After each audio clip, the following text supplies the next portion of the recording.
I might die in 7 hours, and I'm not afraid. I, 14M, have a bone disease known as multiple hereditary exostoses, MHE. It causes benign bone tumors to grow everywhere on my body. Although they aren't cancerous, they are very painful when they are near a nerve. A lot of these tumors have grown in my knees, fingers, and ribs.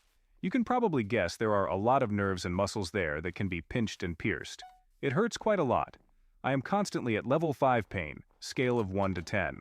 I can only walk for up to 2 minutes. I can't write, with a pen, if I couldn't type this post wouldn't exist lol. And I'm basically in agony. We have decided I will go for surgery to see off some of the most painful tumors in my knee. Hopefully, this will restore my ability to walk. The doctors have also decided we should remove 2 of my ribs, which have cracked due to the tumors. They'll be replaced with metal, I think. There is a 20% chance of death with all these very complicated procedures, and of course a chance this surgery doesn't change anything, or even makes it worse. Rolling a less than 6-sided dice to determine if I live or die. But to be honest, I don't really care what happens in this surgery. If it works, great, I can walk again. If it fails and my condition stays the same deterioratis, I've adapted to this disease enough. I can probably handle a few turns for the worst. And if I die, well, I suppose then there is no more pain. My friends say it is wrong for me to feel okay about dying. I'm not suicidal, I wouldn't kill myself if I had the chance. But I don't exactly care if I die at this point. It's in fate's hands at this point. Comment anything. In 7 hours, I'll be on the operating table that'll determine my destiny. Edit. Soon about to enter the operating room. Well, this is it. Let's see our fate. Edit 2. I'm alive. Less goo. Recovery pain's a bitch, but otherwise, I'm fine. Hello lads, you may remember my previous post. If not, here's a quick recap.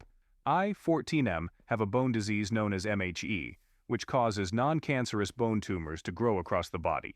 Although they aren't cancerous, they still cause problems such as causing my legs to not be able to walk longer than 3 minutes, and causing pain in my legs. Due to this, my doctors suggested I do surgery to remove the bony tumors in my ribs and knees. They'd have to remove 2 entire ribs as the tumors were inside the rib. I was prepared for any result of the surgery. Didn't really care whether I lived or died, I had prepared for death, and was hoping to live. I'll write what happened each day in the hospital, and each week at home. Note that I don't write a diary, so all this is in hindsight, so some dates may be inaccurate, as I forgot when some events happened. Also, I add unnecessary details sometimes, so I'll put a TLDR at the end. Day 1 in hospital. It was early morning when I entered the hospital. I texted some friends and hugged my sisters and mum. I then went to the operating room with my dad, and the doctors took over from there. Quick briefings happen, then the gas mask is on, and I inhale anesthesia. Whatever happened, it would be alright. And I woke up. Yep, I'm alive and feeling pretty weird. The surgery was successful. Very nice.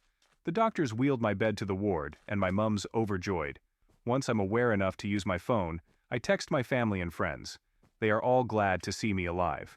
I also update my post on Reddit and posted a "I lived" bitch meme selfie on my profile. I am eating dinner and it's time for bed. Then I wake up in the middle of the night. Oh shoot, I can't breathe properly without immense pain. The one thought in my mind was, Gottverdammt, did I celebrate too early? I called the nurse. He gets me a O2 mask and breathing returns back to normal. With not much else to do, I return to slumber. Day 2. The doctors are concerned about what happened last night, so I have an x-ray on my chest. They decided it was all right, and I went back to the ward. The thing that happened on day 1 wouldn't happen again, fortunately. Day 2 was spent mostly lazing around, being in pain, playing dumb Roblox games, and learning to sit up on the bed with the help of my physiotherapist. Not sure what else to say. Day 2 was boring. Oh, and I barely got to sleep, because there were 3 children crying at night in the ward. Day 3. Day 3 is much more interesting. On this day, the physiotherapist came and told me I should relearn how to walk.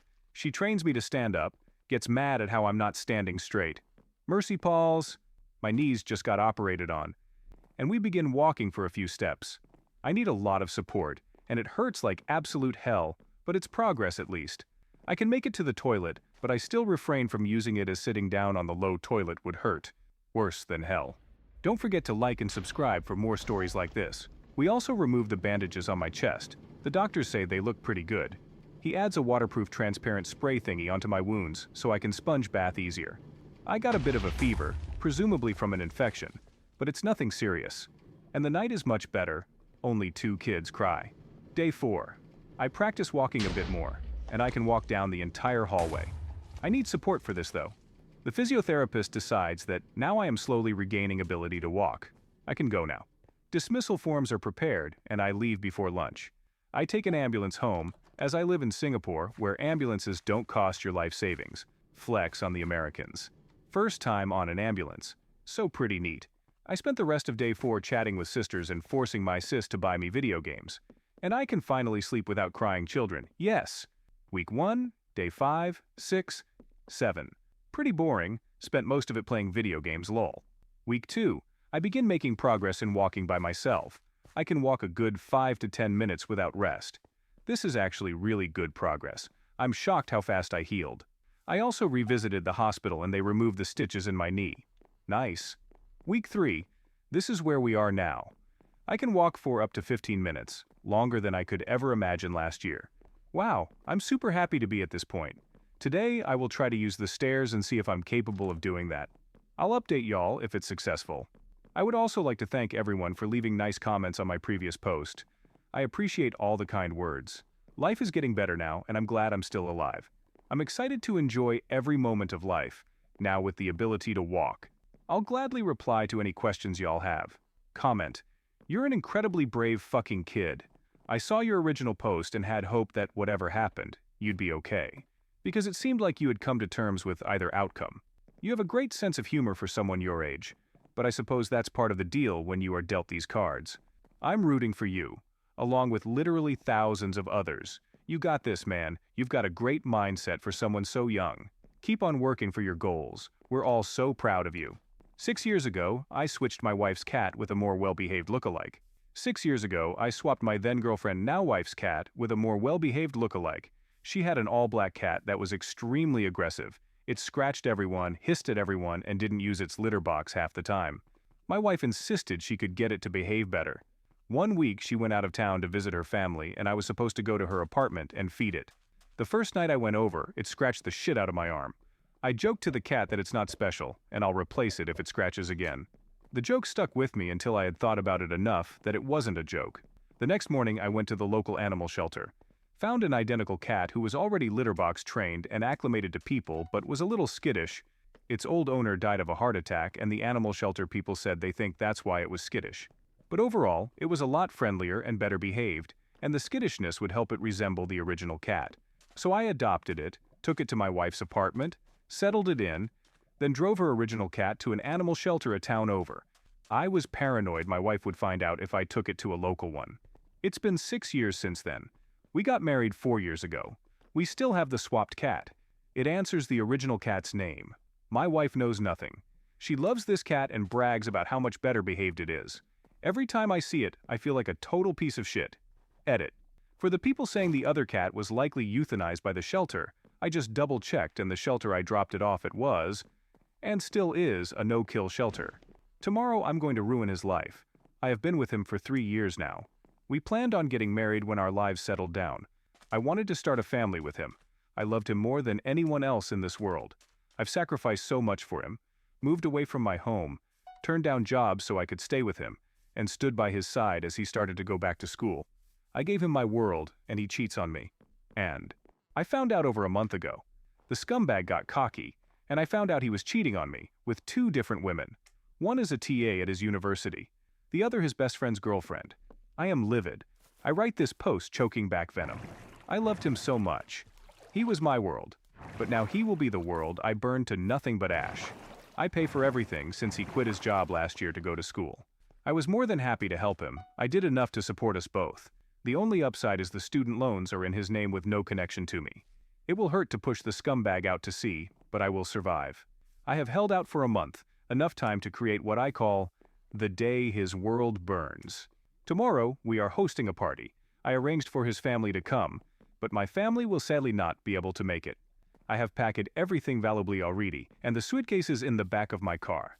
My brother will come during the event tomorrow to take the car that is in my name that the dirtbag drives to my parents' house.